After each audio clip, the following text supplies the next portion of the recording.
Hey everybody, I am हे राम। अगर आप ये वीडियो देख रहे हैं तो मैं आपसे एक अनुरोध करना चाहूंगा कि आप ये वीडियो अंत तक देखें। क्या आपको पता है हमारी ज्यादातर प्रॉब्लम इमेजिनरी होती है। इसे समझने से पहले मैं आपके साथ एक कहानी शेयर करना चाहूंगा जिससे आप रिलेट कर सकेंगे। एक वैभवशाली राज्य का राजा दोपहर में अपने प्रधान के साथ शिकार पे जाता है। शिकार करते करते उन्हें काफी वक्त हो जाता है। तभी पड़ोसी राज्य उन पर हमला कर देता है। पड़ोसी राज्य की नजर इस राज्य पर काफी दिनों से थी। ऐसे अचानक किए गए हमले की वजह से इनको कुछ समझ में नहीं आता और अपनी हार स्वीकार करनी पड़ती है। सभी को मौत के घाट उतार दिया जाता है। बचता है तो सिर्फ राजा।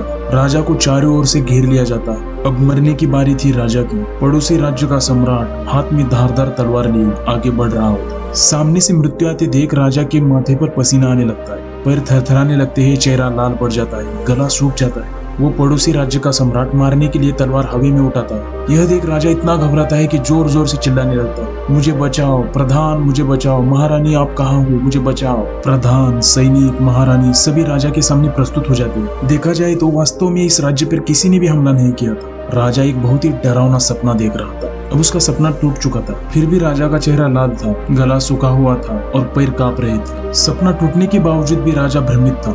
उसका सिर चकरा रहा था। उसे समझ नहीं आ रहा था कि सच क्या है, वो जो सपने में देखा या फिर ये जो जागने के बाद देख रहा है। दोस्तों, ऐसा इसलिए होता है क्योंकि ह्यूमन माइंड रियलिटी और इमेजिनेशन में फर्क करना नहीं जानता। फॉर एग्जाम्पल, जब भी आप हॉरर मूवी देखते हैं तब आप डर जाते हैं। आपकी माइंड को पता है कि ये रियलिटी नहीं है, फिर भी आपका माइंड रियलिटी और इमेजिनेशन में फर्क करना भूल जाता है और आप डरने लगते हैं। सभी प्राणियों का और मनुष्यों का सबकॉन्शियस माइंड 3 तरीके से काम करता है। जब भी उसे खतरा दिखता है वो 3 तरह के सुझाव सुझाता है, या तो लड़ो, या तो भागो, या तो चुप जाओ।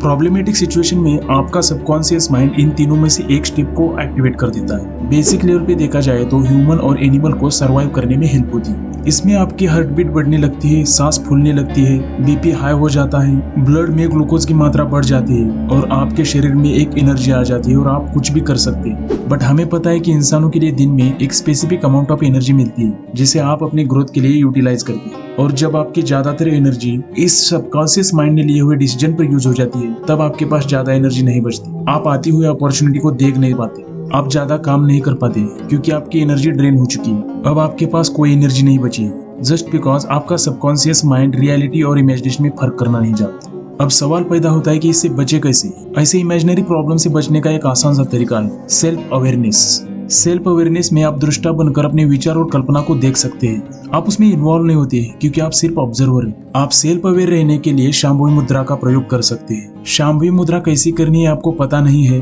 तो मैंने डिस्क्रिप्शन में सदगुरु का एक वीडियो लिंक दे दिया है। भौतिक रूप से देखा जाए तो आपकी सभी प्रॉब्लम की जड़ फाइनेंशियल एक्सपेंडिचर, कंपैरिजन और एक्सपेक्टेशन से आती है। So that's it for today's guys. अगर ये वीडियो अच्छा लगा हो तो लाइक और सब्सक्राइब कर सकते हैं। अगर आपका दोस्त और फैमिली मेंबर इसी समस्या से जूझ रहा है तो आप इस वीडियो का लिंक बिना झिझक शेयर कर सकते हैं।